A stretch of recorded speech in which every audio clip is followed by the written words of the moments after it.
What's up, everyone, and welcome to the Daily Macro Update for Monday, October 27th, the last Monday here in October.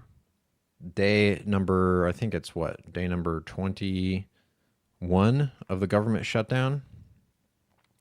New all-time highs for the S&P 500 as we get more improvements on some real data from some of the private indicators that we look at here now that the government continues to be shut down. Interesting seeing some of these metrics here. We're not going to have too long of an episode today, as I do have to get to somewhere here right after the market closes. So we'll go, this will be a quick one, only about 10 minutes, but still packed with some decent information here. We got a Fed meeting this week. If you guys haven't already, I would highly recommend checking out our Sunday macro wrap-up video from yesterday evening.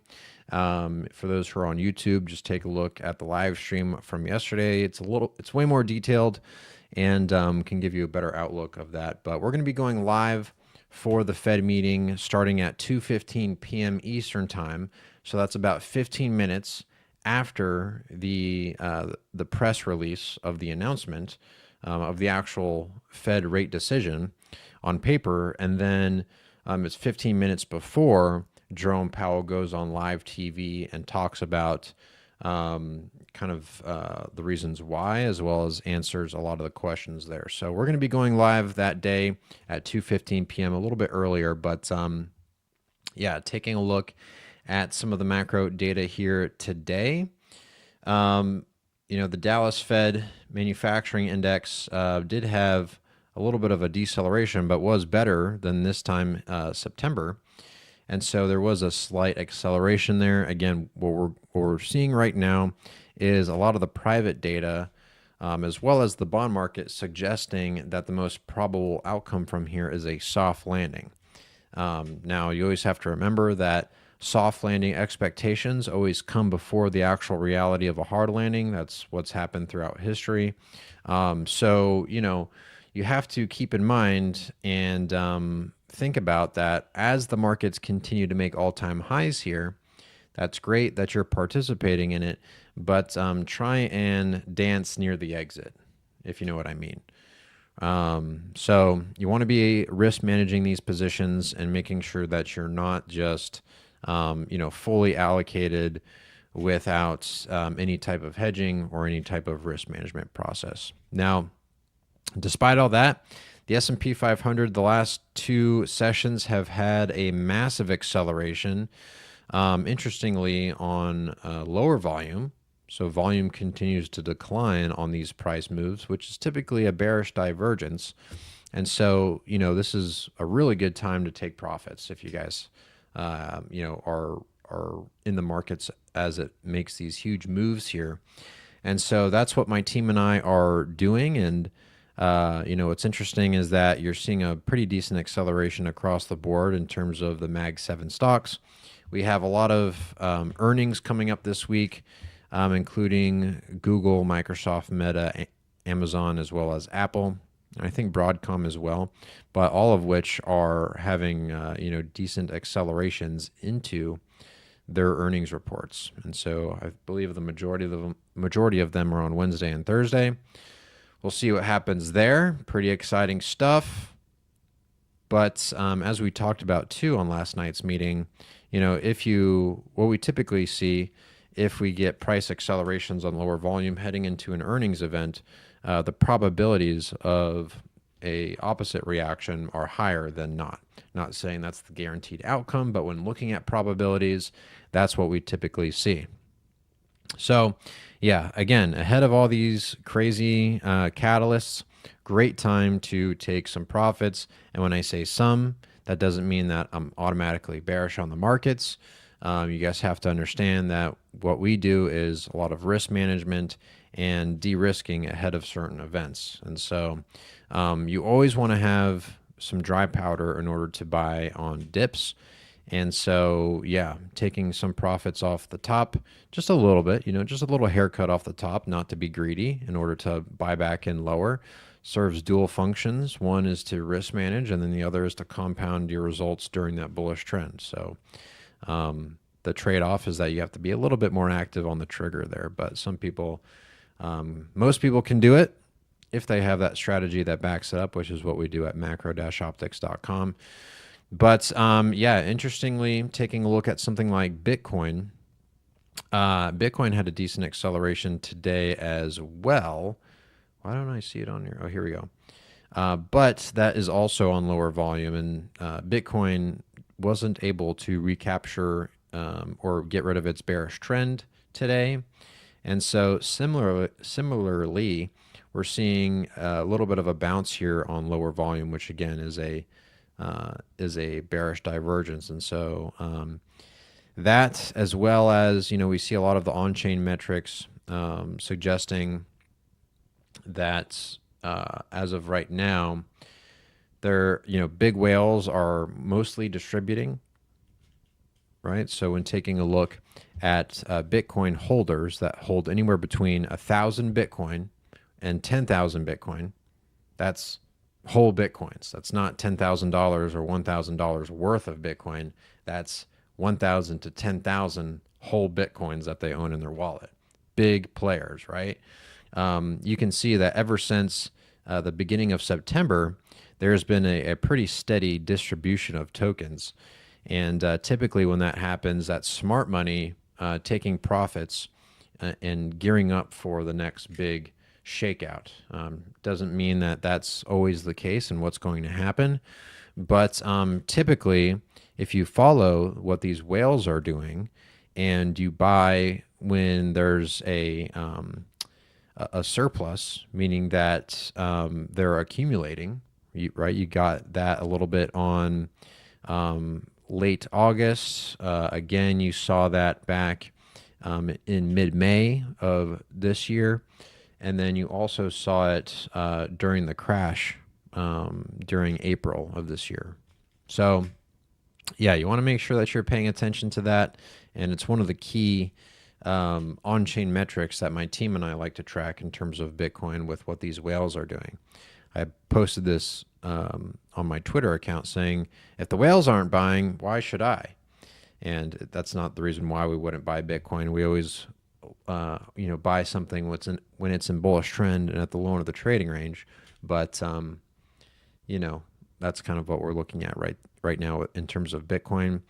Again, still remains in bearish trend. Ethereum, Solana, AVAX, all of them bearish trend. While at the same time, you have stablecoin dominance in bullish trend. So, yeah, stablecoin dominance making a series of higher highs and higher lows. That's not necessarily what you want to see when it comes to the cryptocurrency markets. We'll see, though, if it continues lower from here. But, yeah, with stablecoin dominance near the low end of the trading range and Bitcoin at the top end of the trading range, you typically don't want to be adding a bunch of risk at that point.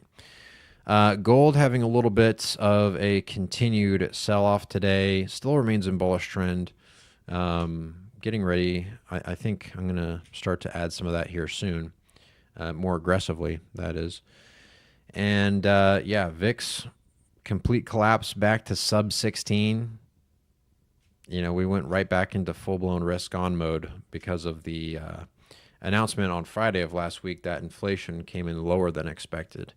And it was mostly referring to core inflation coming down to 3.0% year over year from 3.1% in September, or I'm sorry, in August as well as July. So lots of interesting things there. Pretty decent bounce in the 5-year break-even inflation rate. This is something that's positively correlated to Bitcoin, And so if you get a continued rally in 5-year break evens, then I wouldn't be surprised if Bitcoin also follows suit with continuing higher. But the only problem is that you get back into that no landing revolving doom loop where if inflation expectations rise from here, then the Fed is going to start slowing down more on their rate cutting path, which again, that just it continues on the no landing loop, which can be pretty volatile and uncertain. It's definitely caused a lot of retail sentiment to remain bearish, while the S&P 500 continues to make new all-time highs. Seems like every other day. But yeah, that's pretty much all I have for you guys here today. We can take a couple of questions, but like I mentioned before, this is going to be a shorter live stream because I do have to get somewhere. So yeah, we'll go ahead and take a couple of questions here, and then we'll go ahead and call it. Student 1 Alpha, great info per usual. Appreciate it. Thank you so much. Likewise, sir. What do you make of the news that the Bureau of Labor Statistics underreported the owner's equivalent of rent in the latest inflation report? I didn't read that. I'm unfamiliar with that. So, I mean, if that's true, then it is what it is, you know? It's something where it's like you're going to get some tampered government data, it seems like, no matter what. And I really just want to do whatever the market is doing at the end of the day. Like a lot of this hard macro data is great in order to confirm specific trends, but in this day and age where, you know, everybody has access to the markets, whether that's with a mobile app, Robinhood, you know, people making their own trading bots with AI, you know, this is a lot different environment than just 10 years ago. And so the participation from retail investors continues to rise. And with that, you know, I think it's causing the stock market to try and price things even further into the future. And so what that results in, from what it seems, is that the financial markets and the macro data are almost inversely correlated, meaning that any type of bad news that you get in the real market data translates over to good news in the stock market because it's then trying to front run, rates being reduced because of the bad data, or you know, potentially even other things, right? The government coming in to stimulate. So, yeah, it's a pretty interesting time right now. Do you see the conditions for gold continuing if growth is looking more forward?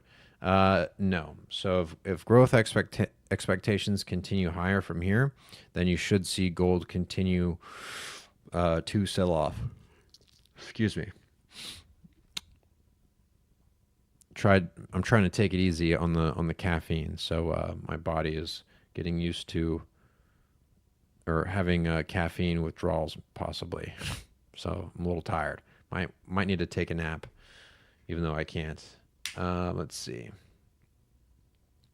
Are gold miners and gold junior miners neutral in your model? Are you buying silver near the low of the trading range? No, I mean we're as a community, we're just waiting and watching on silver as well as the associated miners. Yeah. Good questions though. Good questions.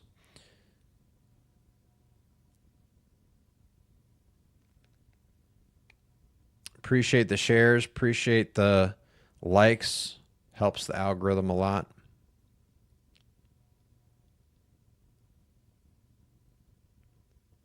For those who are new, if you're new to the channel, welcome. Why is gold going down when rates are being cut and QE starting? QE is not starting. I'm about to actually drop a video after this live stream ends that goes over some of the false narratives that were with that. I can't believe like these crypto shillers who don't have any process and are only making content in order to get the most engagement possible so that you go to their site and like buy stuff from them, whether that's merch or, you know, a course or whatever. And these people don't know anything about how financial markets work, and it's really frustrating because like they're doing nothing to help people really. and it's kind of sickening to me. But no, QE is not starting. Jerome Powell did announce on October 14th that they're going to potentially start looking at completely ending quantitative tightening, which means that they're going to stop reducing their balance sheet, but that doesn't mean that they're then going to flip and start adding to their balance sheet. In fact, back in February of this year, Jerome Powell, from the horse's mouth, said that he wouldn't start quantitative easing again until something bad happens, and they've already dropped rates to zero.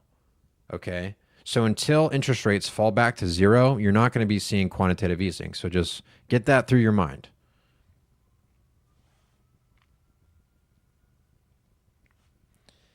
Getting back to the question, though, why is gold going down when rates are being cut? Well, you have to understand that gold is a rate-sensitive asset, and so with inflation potentially, well, when you look at the 5-year break-even inflation rate, there was a rebound, right? I'm looking at the chart right now, and so if inflation and growth are reversing, or we're getting out of that stagflationary type of environment or signal from the markets, then yeah, gold is not going to perform the best in that type of environment. So that's part of the reason why.